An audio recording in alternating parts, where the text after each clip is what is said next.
Dans cette vidéo, on va voir ensemble une erreur à ne pas faire si vous êtes freelance. Que vous ayez déjà commencé votre activité ou que vous soyez au stade embryonnaire de votre projet, ne faites pas cette erreur. L'erreur que je vois le plus souvent, c'est de se sous-estimer, de se sous-évaluer et en fait de vendre à un prix beaucoup trop bas. Et souvent, quand on démarre surtout, on se dit voilà, je vais mettre un prix très bas, très agressif et comme ça je vais avoir le plus de clients possible. Mais en fait, la plupart du temps, ça a vraiment l'effet inverse. Mettez-vous à la place d'une société qui recherche un freelance pour leur créer un site vitrine. Ils vont avoir le choix entre des services à 10 euros, 20 euros, 30 euros, des services à 1000, 1200, 2000 euros, et puis carrément des agences web qui vont leur proposer la même chose pour 10 000 euros, ou en tout cas à peu près 8000 euros.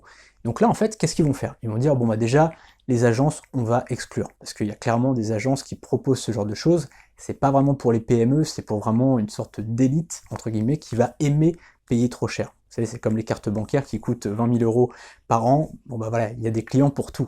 Et ça, l'agence, elle va vraiment viser une certaine gamme de clients.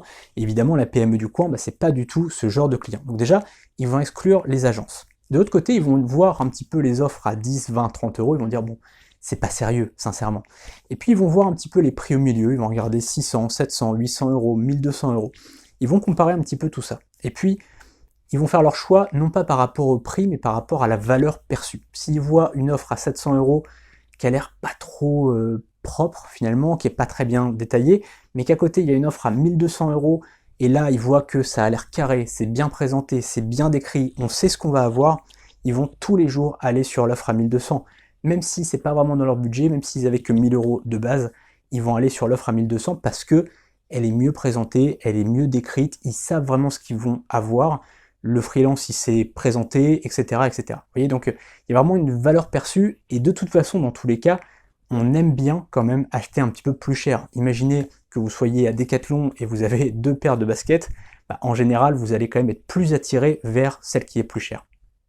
On dit aussi souvent qu'il est plus facile de vendre un produit ou un service à 1000 euros à 10 personnes plutôt que l'inverse, c'est-à-dire un produit ou un service à 10 euros à 1000 personnes, d'accord? Donc focalisez-vous sur le prix de votre service, sur la valeur ajoutée, plutôt que sur le nombre de personnes. On dit toujours, voilà, je vais mettre un prix pas très élevé, comme ça je vais toucher plein de monde, mais en fait non, en réalité c'est pas ça du tout. Et d'ailleurs j'ai fait une étude sur une grande place de marché américaine de services en ligne, et je m'en suis aperçu. En fait j'ai mis dans un tableau le nombre de visiteurs qu'il y avait par service, c'est-à-dire que c'était affiché, le nombre de ventes et le prix de vente. Et en fait je me suis rendu compte qu'à chaque fois, peu importe, pour la création de logo, la création de site web, la rédaction web, peu importe, à chaque fois, plus les gens vendaient cher, plus ils gagnaient d'argent au final. Même si des fois ils faisaient un peu moins de ventes en vendant un peu plus cher, eh bien c'est pas grave, puisqu'ils se rattrapaient sur le prix. Et il y a une autre chose à ça, c'est qu'ils pouvaient vraiment se consacrer à leurs clients, parce que c'est bien beau de pouvoir avoir plein de commandes, mais derrière, est-ce que tu vas pouvoir te consacrer vraiment pleinement à tes clients lorsque tu vends peu cher? C'est ça qui est intéressant aussi, c'est de se dire, voilà, ok, j'ai des clients, c'est super, mais est-ce que je vais avoir le temps de bien m'y consacrer? Donc d'accord, on va essayer vraiment de se focaliser sur l'offre, sur la valeur ajoutée, et avoir peu de clients, c'est pas grave. Si on a peu de clients, si on n'a que 10 clients par mois à 1000 euros, ça fait quand même 10 000 euros, d'accord? Donc il faut vraiment se focaliser sur l'offre, sur la valeur ajoutée. Et enfin, il y a un dernier point à prendre en considération, c'est le respect que le client va avoir vers nous.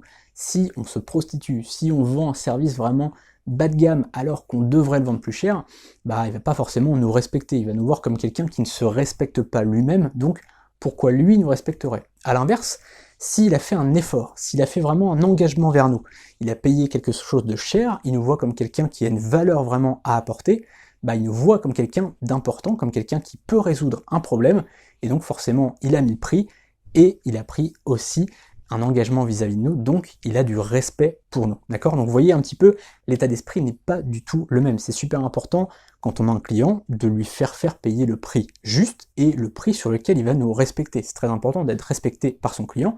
Évidemment, derrière, il faut que le travail soit respectueux aussi du client, mais il faut que le respect aille dans les deux sens. Et plus le client va payer cher, plus il aura du respect pour nous. D'accord? Donc ça, c'est des techniques qu'on voit ensemble dans la formation. N'hésitez pas à me poser toutes vos questions. N'hésitez pas surtout à rejoindre ma formation gratuite qui est juste en dessous.